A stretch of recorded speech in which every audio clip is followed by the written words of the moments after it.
Olá, este é mais um Explique Sua Tese. Hoje eu recebo a professora Cristiane Portela, que defendeu a tese de doutorado em História aqui na Universidade de Brasília com o nome Para Além do Caráter ou Qualidade de Indígena, uma história do conceito de indigenismo no Brasil. Tudo bom, professora? Tudo bom. Vamos começar falando um pouquinho da escolha desse tema. O que te levou a falar um pouco sobre essa história de indígena, de indigenismo no Brasil? Então, eu trabalho com história indígena desde a graduação, trabalho com formação de professores indígenas, então o tema indigenismo sempre me chamou muito a atenção. E desde o meu trabalho de graduação e depois no mestrado, o conceito de indigenismo foi me despertando a atenção. Muito por ser um conceito que é bastante utilizado, bastante divulgado e, na verdade, muito pouco refletido. Então, a intenção da tese foi justamente problematizar o conceito de indigenismo. Por isso, uma história do conceito de indigenismo. E como é que foi o trabalho dessa tese? O que a senhora teve de recurso? A senhora fez entrevistas, teve contato com indigenistas, com índios? Como é que foi? Não, o recorte temporal da tese é o século XIX. Então, o objetivo foi pensar como, no processo de constituição da nação brasileira, o conceito de indigenismo aparece e ganha uma determinada conotação. O conceito de indigenismo ele aparece no final já do século XIX e eu utilizo uma abordagem que se chama História dos Conceitos para demonstrar que o conceito ele vai sendo delineado mesmo antes de possuir uma expressão substantivada. Então, eu trabalho com o processo de constituição desse conceito, mesmo antes dele existir como expressão substantivada. Então, eu trabalho com a historiografia que durante o século XIX produziu esse conceito de indigenismo. E para isso eu seleciono então alguns autores que são considerados autores clássicos dentro da historiografia brasileira e analiso a obra desses autores para contextualizar como a história indígena foi pensada nesse momento. E o objetivo é identificar quais são os elementos que predominam dentro de uma determinada compreensão sobre o indigenismo. Então, feito esse trabalho de identificação do século XIX, eu faço um recuo um pouquinho maior, vou nos dicionários desde o século XVIII até os dias de hoje, para mostrar como esse conceito foi esvaziado semanticamente. Por isso que no título aparece a citação, né? Para além do caráter ou qualidade de indígena, porque caráter ou qualidade de indígena é uma definição extremamente generalizante e que aparece já no século XVIII e que não se altera muito até os dias de hoje. Então, a ideia é mostrar que esse conceito ele foi esvaziado semanticamente e que esse esvaziamento semântico indica uma falta de reflexão sobre o conceito. E quando eu identifico essa falta de reflexão efetiva sobre o conceito, eu demonstro que o conceito, na verdade, serve para reforçar aqueles construtos de tipo colonial. Então, o conceito ele acaba reforçando aquelas representações que a gente tem sobre os indígenas, sobre a história indígena. Então, acaba sendo um conceito que, sob a aparência de neutralidade, acaba sendo pejorativo para a história indígena que é produzida. E, então, feito esse trabalho de identificação no século XIX, eu penso quais são as repercussões, os desdobramentos da utilização desse conceito e trago para os dias de hoje para mostrar como o conceito ganhou uma popularidade, se difundiu muito no século XX e que nos dias de hoje ele é utilizado para definir várias coisas relacionadas à história indígena, à política indigenista e aos próprios indígenas. E, no entanto, o que normalmente, comumente não se percebe é que quando a gente utiliza o conceito de uma forma irrefletida, a gente acaba reproduzindo todas essas construções que são construções alicerçadas num colonialismo. Então, a proposta é pensar qual é a possibilidade de construir uma leitura contra-hegemônica do conceito de indigenismo. A noção que eu tenho de indigenista é uma pessoa, isso aí estaria certo, correto? E que essa pessoa, assim, faria? Ela, de repente, ela cuidaria da parte indígena, das políticas? Explica mais ou menos essa parte. Porque, assim, a gente tem comumente, a gente tem uma compreensão de indigenistas, né, como aqueles funcionários, especialmente funcionários da FUNAI, que tratam, né, das políticas indigenistas e tal. Então a gente tem uma compreensão de indigenismo como sendo política indigenista. E a proposta na tese é justamente mostrar que o conceito de indigenismo ele vai além da política indigenista. Então, mais do que a política indigenista, quando eu falo de indigenismo, eu estou falando do imaginário que é construído sobre os indígenas e sobre a história indígena. Entendi. E ainda tem muito preconceito hoje em dia? É muito pejorativo ainda essa noção de indigenismo?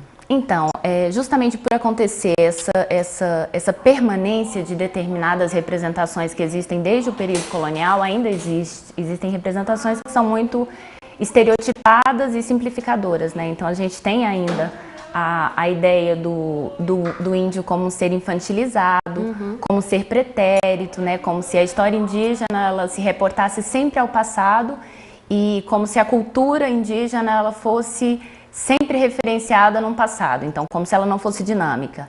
Esse é um dos elementos. Fora isso, existem as representações mais do senso comum mesmo, assim, dos índios como selvagens, como crianças. Então, representações que são sempre estereotipadas e que desconsideram a participação dos indígenas como atores históricos. E isso, na nossa prática cotidiana, no dia a dia, acaba sendo refletido em várias formas de preconceitos que perduram. E esse conceito já vem desde o século XVIII, século XIX? Até hoje a gente mantém essa mesma mentalidade em relação aos indígenas? Na verdade, assim, desde os primeiros momentos, né, de contato dos povos europeus com os povos americanos, a gente tem representações que são construídas. E essas representações, elas se sustentam no imaginário que já existe sobre os povos não civilizados, né? E os indígenas, então, eles passam a ser vistos também como povos não civilizados. E aí a gente tem depois, além disso, além dessa oposição civilizados, não civilizados, a gente tem a construção de um par também que opõe brasileiros a indígenas, então como se fosse uma presença não presente na nacionalidade. Como se fosse uma coisa à parte. Como se fosse algo à parte. E a gente tem, sobretudo, uma diferenciação entre cidadãos e índios, e esse é um elemento fundamental. É como se os indígenas eles não fossem atores merecedores de uma cidadania plena.